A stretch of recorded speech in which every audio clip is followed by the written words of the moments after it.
God Save the Wine, siamo nell'edizione autunnale, che è l'edizione una delle più spumeggianti nel nostro festival, e ci piace raccontare delle novità.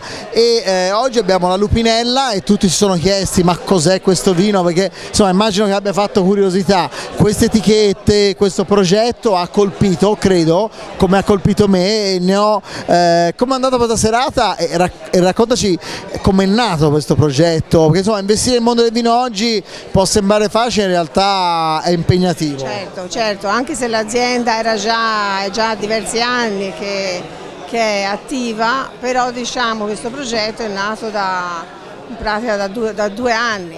Siamo in pratica una start-up perché noi siamo come famiglia da sempre coinvolti nell'arte, per le ceramiche artistiche, questa è l'attività principale, e quindi l'arte, poi anche la serra, perché la serra da cui viene la ceramica, e quindi questo ci ha portato cioè l'amore per il vino, va bene, per questo progetto gli volevamo dare un'impronta più nuova, e poi anche per quanto riguarda le etichette, proprio per l'amore dell'arte abbiamo cercato quest'artista di New York che appunto ci aveva colpito per il suo.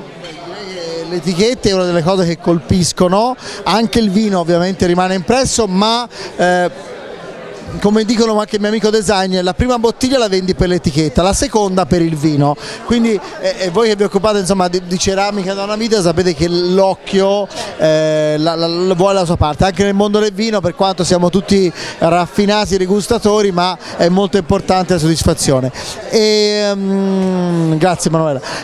Mario, quindi, ma è anche importante, una volta dopo aver colpito col progetto, anche nel bicchiere ci sia qualcosa. Parliamo della vendemmia, perché siamo nel 2019, la vendemmia in questi giorni la state facendo, ecco, come sta andando? Ma la vendemmia siamo praticamente a metà, diciamo, dovendo fare una stima.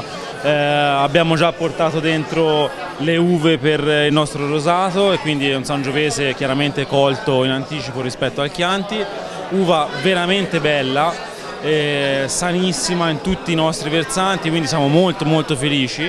Nella prossima settimana porteremo in cantina le uve sia del Chianti che del Trebbiano, e se il tempo ci assiste credo che sarà davvero una grande vendemmia, perché abbiamo raggiunto maturazioni magari un po' più in ritardo rispetto agli anni precedenti, ma veramente precise, e abbiamo trovato quello che volevamo 3 mesi fa.